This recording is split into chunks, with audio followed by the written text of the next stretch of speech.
So, Werner, I wanted to tell you that I finally saw Bad Lieutenant in Toronto.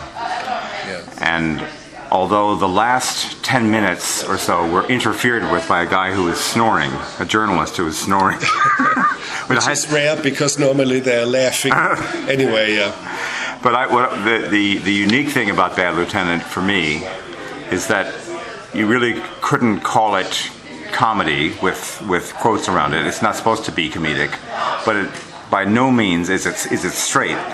And I thought that the tension between not being either one and floating around in some fantasy or some Herzogian place that was really amazing. It just kept me alert the entire time. No, but what you observed is exactly what I had hoped for. I had hoped people would laugh, although the humor is very, very dark and very subversive. Right. You see, it's when you look at slapstick, you can name it immediately. What's the joke? What's the funny thing? When you look at Some Like It Hot, you would immediately identify the funny sides. Or when you look at Eddie Murphy, you can name it. Here in this film, it's very hard to name it. Yeah. And I always said, well, to Nicholas, it has to be so vile. You have to be so vile and so debased that you have to enjoy it. And I said to him, when he asked about motivations, I said, I never go for that bullshit about discussing motivations and things with actors. And I said to him, there is such a thing as the bliss of evil. Go for it. We'll go for it, and that somehow creates a very strange, very dark, and very subversive humor. And I'm delighted to see wherever the film is playing, people are laughing. Even in Venice at the festival, where there's all the time Italian subtitles, and most of the people have to read, and somehow that's difficult to catch the dark humor. And even there, they laughed a lot. Well, it's interesting though, because I felt I got a good amount of merriment out of the Klaus Kinski documentary. Yeah, it's very funny. Because he's so extreme, he goes over into that realm where he's almost enjoying his ferocity. And of course, very, very funny moments where the native Indians asked me whether they should kill him for me, which was absolutely serious. They would have done it in 60 seconds flat. They mean when it comes to that, they mean business. They don't waver. They just do it. And I absolutely. And of course, it's hilarious in a way. I just love your how earnest and calm and matter of fact your manner is while talking with Kinski in that wonderful documentary. When I film.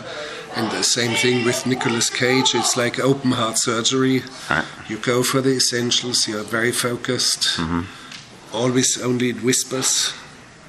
And you see, you are not interested in the meniscus of the patient. Yeah. You have to fix the heart fast. So, and that's why my shooting days were over normally early in the afternoon. I never went overtime. I delivered the film 2 days under schedule and $2.6 million under budget.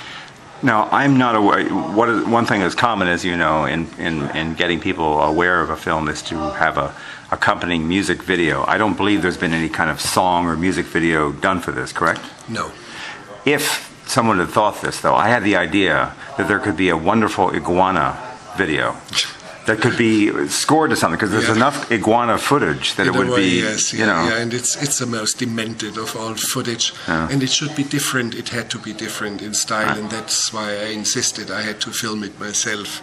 So I filmed it with a tiny little camera and connected to a fiber optic cable, and I would move millimeters away from the skin and then from the face of the iguana. So it has some very crazy elements in it, and of course the song "Release Me" accompanying it is just totally demented, and that's where people really laugh a lot.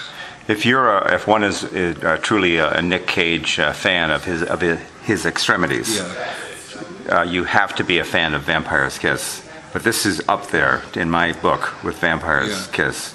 Do you know that film, the one he did? No, I do not know. It doesn't matter. Yeah. I just know that Nicholas is at his best in Bad Lieutenant. Right. Yeah. Yeah. You know, it's funny. We were just asking you about your next, and there's a lot of features you said on your plate. Possibly one to do with the Middle East, possibly whatever. Yeah. I speak as I hope that you were not going to lose you to features entirely, because how we feel, the fans. We love the docs. No, it's not that I lose myself here or there. It's I never plan my career in a way. I've never had a career because films just came at me. They stumbled into me. Not that I stumbled, they literally stumbled into me, and I have to cope with them as they come. It's always been like home invasion. I've always had them as uninvited guests, and whatever is coming at me, I'll cope with it. Right. Okay.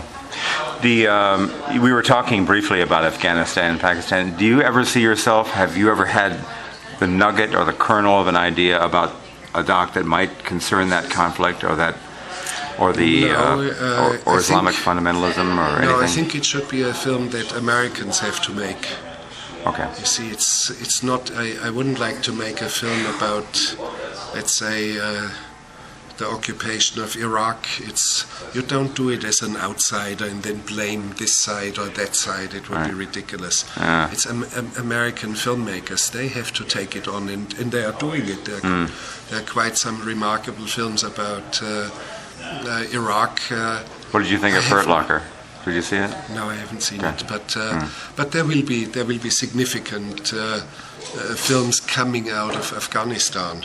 Yeah. Because it's going to linger for a little longer, and the tragedies will continue for probably longer time than Iraq. Yeah. Okay.